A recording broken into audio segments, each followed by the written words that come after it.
Hi again, Gregg Bell of the News Tribune here in Jacksonville, Florida. Seahawks lose 30-24 to the Jaguars, but don't lose any ground in the NFC West because the Rams lost late at home to Philadelphia.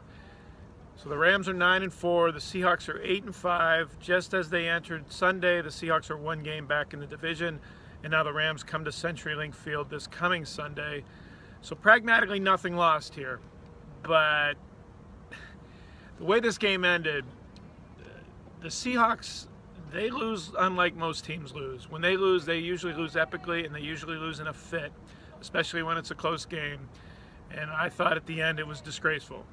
The defensive line, after Leonard Fournette ran 13 yards on 3rd and 11, exploited the Seahawks missing Bobby Wagner and KJ Wright from their linebacking core on an already decimated defense. Wagner got a hamstring injury early in the third quarter.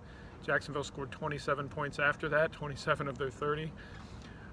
KJ Wright left with a concussion. After Fournette's run really clinched the game, all that was left was Blake Bortles to take some snaps, some kneel downs. Seahawks out of timeouts, game over. Well, during those series of kneel downs, the Seahawks defensive line just went nuts. They tried to first disrupt the center and run into him. Brandon Linden, the Jaguars center, Michael Bennett tried a body block onto Linden and near his legs, and then after that didn't work, the play was over. Bennett clearly went after the back of Linden's legs near his knees, a very dangerous play, well away from the ball and the play. He got flagged for that. A fight ensued. Sheldon Richardson threw a punch at Fournette's helmet. He was ejected. Quentin Richardson, also fighting, was ejected. Pete Carroll got all the way out to the middle of the field here at the 50-yard line. He got an unsportsmanlike conduct foul for that. Carroll said he was trying to calm his guys down and do it from a closer vantage point than all the way from the sidelines. The Seahawks made a mistake in not taking Jefferson straight from the field to the locker room, which is in the tunnel here to the opposite corner over my shoulder. He went to the sidelines, which left him open to being berated by fans right behind the bench. I don't know if you can see behind me how close the wall of the stands are to the edge of the sidelines in this bench area here at the old Gator Bowl. Anyway, he's getting yelled at. Multiple Seahawks said that there were racial epithets, racial slurs thrown at Jefferson. Jefferson reacted, yelling at the fans.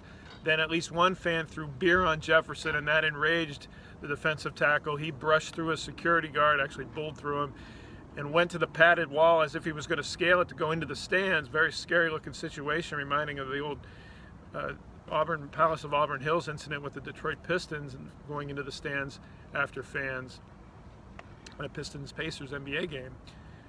Finally, a Seahawks staffer interceded and pulled Jefferson from going into the crowd, but an ugly scene. After the game, Jefferson saying, "Hey, I'm a man. I'm not going to be disrespected by someone throwing beer on me just because I'm a football player doesn't allow someone to throw beer on me." Pete Carroll's public answer anyway, I don't know what he said to Jefferson directly, but what he said to us was he told Jefferson, that's an NFL game. People pay their money and they can do what they want. Anyway, a bad, ugly look. Reminded me of the end of the Super Bowl 49 loss to the Patriots when it became the defensive line once again fighting. Bruce Irvin was thrown out. Just not a good way, sportsmanship way to lose a game. How they lost. Another bad first half, 3-0 deficit. Blair Walsh misses a field goal at the end of the first half that would have tied the game at halftime. The offense doing nothing again. Doug Baldwin intimated that maybe it was because Jacksonville fooled them defensively with their game plan. The Seahawks thought that because they had such great cornerbacks, the Jaguars would play man coverage. The #1 pass defense in the NFL decided to go zone. Baldwin thinks the Jaguars only did 2 man-to-man coverages the entire game. The inference was it took a while for the Seahawks to figure out how to attack that. Russell Wilson chucking the ball up deep was not how to attack that.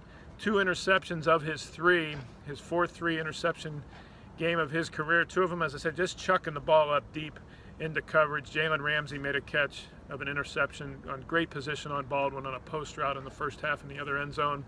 And then another ball he just chucked up toward Baldwin. It was easily intercepted near the goal line as well. Then he overthrew Jimmy Graham, actually underthrew Jimmy Graham in the defensive back cut in front for his third interception. Yet Wilson had 3 touchdown passes, and again in the second half, the offense showed life and rallied. Down 10-0 to tie at 10-10, down 27-10 to rally within 27-17, down 30-17 to rally within 30-24 on a 61-yard bomb to Paul Richardson. Yeah, they kept throwing deep, and it started to pay off there in the second half. But what left them in the second half was the running game. Mike Davis had 66 yards on 15 carries, which of course by Seahawks running back standards is almost like Eric Dickerson. But then he got a rib injury and left. That was the end of the run game, and it was all pass from there. Seahawks and Rams at CenturyLink Field again Sunday for the NFC West lead. We will find out this week whether Wagner and Wright can play in that. Follow my coverage at thenewstribune.com, and as always on Twitter at GBellSeattle. Thanks for watching. Now the long trek home to Seattle.